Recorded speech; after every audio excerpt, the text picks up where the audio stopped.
வணக்கர்களே, மீண்டும் உங்களைய நம்ம தமிழ் டிலைட்டோட டிலைட் ரிவ்யூவில் சந்திக்க ரொம்ப சந்தோஷங்க.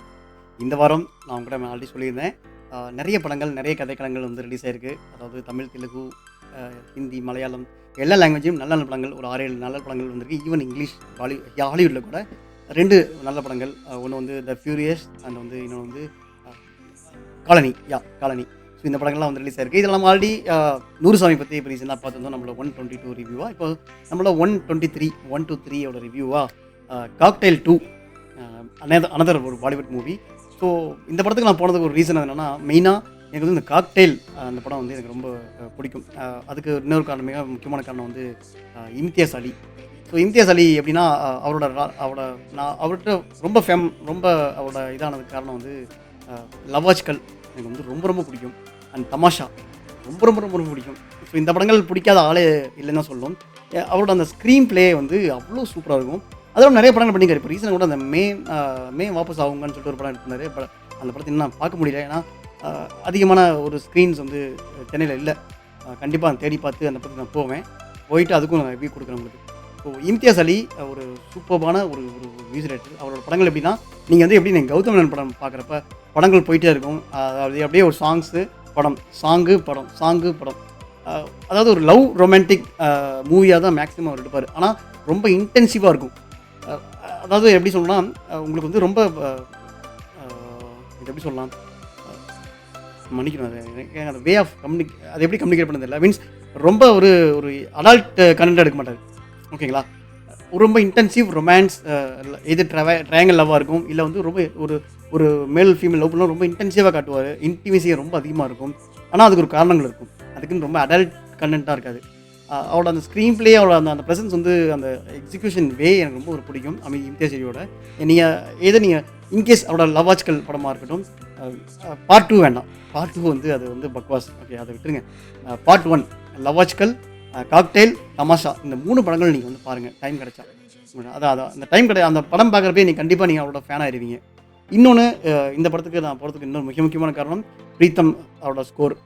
ஏன்னா இவர் வந்தாவே கண்டிப்பாக அவர் தான் மியூசிக் டைரக்டராக இருப்பார் மேக்ஸிமம் படங்களில். தமாஷா மட்டும் ஏரகமாக பண்ணியிருந்தார். அது ஆனால் அந்த படத்துக்கு கரெக்டாக பொருந்துச்சு, இல்லைன்னு சொல்ல. பட் லவ் ஆஜ்கல்லாக இருக்கட்டும், காக்டெயிலாக இருக்கட்டும், அதுக்கெலாம் வந்து மியூசிக் பண்ணது பிரீத்தம் தான். இந்த படத்துக்கு அவர் தான் மியூசிக் பண்ணிக்காரு. இன்னொரு காரணம் இருக்குது. இந்த படத்துக்கு நான் போனது வந்து Luv Ranjan films. So Luv films எல்லாம் இந்த லவ் ரஞ்சன் சொல்லிட்டு இந்த Punjabi production already screenplay டைரக்ட்லாம் பண்ணிக்கிற படங்கள்லாம். பட் ஆனால் ஒரு படங்கள் அவர் வந்து கோ ப்ரொடியூசர் வந்து பண்ணுறப்ப கண்டிப்பாக ஒரு கண்டென்ட் நல்லாயிருக்கும் அப்படிங்கிற ஒரு நம்பிக்கை தான் எனக்கு. ஸோ இதெல்லாம் ஒரு காரணிகள். ஒன் மோர், ராஷ்மிகா மந்தனா இருக்காங்க. கீர்த்தி சனோஸ் ரீசெண்ட் டேஸில் வந்து எனக்கு வந்து அவங்களோட அந்த ஆக்டிங் வந்து எனக்கு ரொம்ப ரொம்ப பிடிச்சிருக்கு. நம்ம தனுஷோட தேரேஷ்மே படத்தில் தான் வந்து அவங்க ஆல்ரெடி நிறைய படங்கள் பார்த்துருக்கேன். பட் தேரேஷ்க்கு மேலே அவங்களோட அந்த பர்ஃபார்மன்ஸ் ரொம்ப சூப்பராக இருக்கும். அண்ட் இந்த படமும் நான் போனது அது ஒரு ரீசன். ராஷ்மிகா மந்தனா இருக்காங்க. இன்னொன்று ஷாகித் கபூர். அவரோட ஸ்க்ரீன் ப்ரெசன்ஸ், இவ்வளோ ஏஜ் நீங்கள் வந்து நம்பவே மாட்டீங்க. ஒரு 25 இயர்ஸ் ஓல்டு யங் மாதிரி தான் அந்த படத்தில் வந்து அவர் இருப்பார். ஸோ இந்த படம் சொல்ல வர கதைக்களங்கள், அல்டிமேட்லி இது வந்து ஒரு ட்ரையாங்கிள் லவ் ஸ்டோரி தான். யாரும் சொல்லாத கதையெல்லாம் வந்து புதுசாக வந்து சொல்ல. But the way of present for this ஜென்ஸியாக இருக்கட்டும், இப்போ இருக்க கரண்ட் ஜென்ரேஷனுக்கு அவர் த வே தி ப்ரெசன்டேட் தான் படத்தோட ஒரு ஒரு நாட். அவ்வளோதான். இந்த படத்துக்கு அதிகம் பேசணும்னு இல்லை. மெயின்லி இந்த படம் எனக்கு ரொம்ப பிடிச்சது காரணம் வந்து அந்த விஷுவல் எக்ஸ்ட்ராவேகன்ஸ் ஆகும். இந்த படத்தில் வந்து பட்ஜெட் 150 crore சொல்கிறாங்க. ஆனால் கண்டிப்பாக அந்த அளவுக்கு இருக்குது. நீங்கள் அந்த ஒரு ஸ்க்ரீனில் நீங்கள் பார்க்குறப்ப அந்த பிரம்மாண்டம், பட்ஜெட்டுக்கான பிரம்மாண்டம் ஸ்க்ரீனில் தெரியுது. அவங்க அந்த உழைப்பு இருக்குது, நல்லாவே தெரியுது. அதுக்குன்னு ரொம்ப அன்வான்டாக பண்ணல.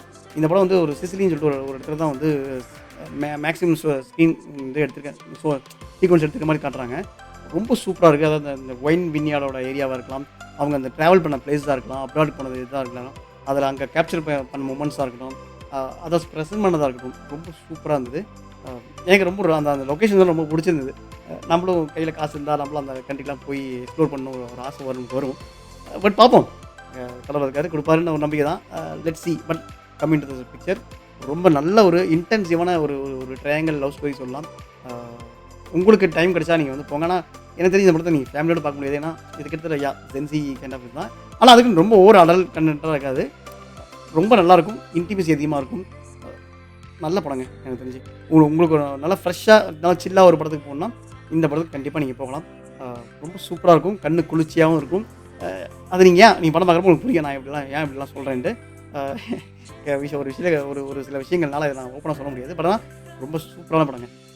நல்ல மியூசிக். அ அதுக்கு முன்னாடி இந்த படம் பார்க்கறதுக்கு முன்னாடி வந்து நான் அதிகமா இந்த படத்தோட மியூசிக்லாம் கேட்கல. இப்போ ப படமா பார்த்ததுக்கப்புறம் இப்ப நான் வந்து அ அடிக்கடி என்னோட பிளேலிஸ்ட்ல வந்து இந்த படத்தோட மியூசிக் சாங்ஸ் வந்துருக்கு. அ ரொம்ப சூப்பர் சாங்ஸ் மிஸ்டர் பிரீதம். அ நானும் உங்களுக்கு வந்து அப்படியே ஒரு ஒன் ஆஃப் த ஃபேன் ஆயிட்டேன். ஆல்ரெடி உங்களுக்கு ஃபேன் தான். பட் ஸ்டில் இந்த படம் மூலியமா இன்னும் அதிகமா உங்களுக்கு வந்து ஒரு ஒரு ஒரு விஷயங்கள் ஆட் ஆகுது. ஸோ வேற என்னங்க? வேற ஒண்ணும் இல்ல. கண்டிப்பா இந்த படம் வந்து எனக்கு பாக்ஸ் ஆஃபிஸ் நல்லா ஆஃப்டர் லாங் டைம் எனக்கு தெரிஞ்சு பாலிவுட்டுக்கு ஒரு ஒரு ஒரு மசாலா என்ன சொல்றது? ஒரு ஒரு பாக்ஸ் ஆஃபிஸ் ஹண்ட் குடுக்குற படமா அது இருக்கும். துரந்தர்.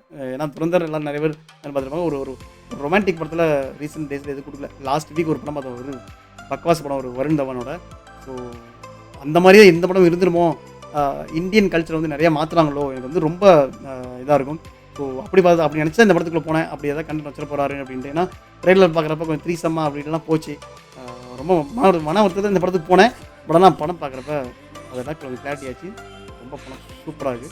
அ உங்களுக்கு டைம் கிடைச்சுன்னா ஒரு நல்லா ரொம்ப நீங்க ஒரு டல் ஃபேஸ்ல இருக்கீங்க. ஒரு நல்லா ஃப்ரெஷ்ஷா ஒரு சில்லா ஒரு படம் போகணும் அப்படின்னா, கண்டிப்பா இந்த படத்துக்கு நீங்க போலாம். நம்ம சஜஷன்ல இந்த படம் வந்து ரொம்ப சூப்பரான படங்க. மீண்டும் அடுத்த ஒரு நல்ல படத்தோட மீட் பண்றேன். அன்டில் தென் வணக்கங்க.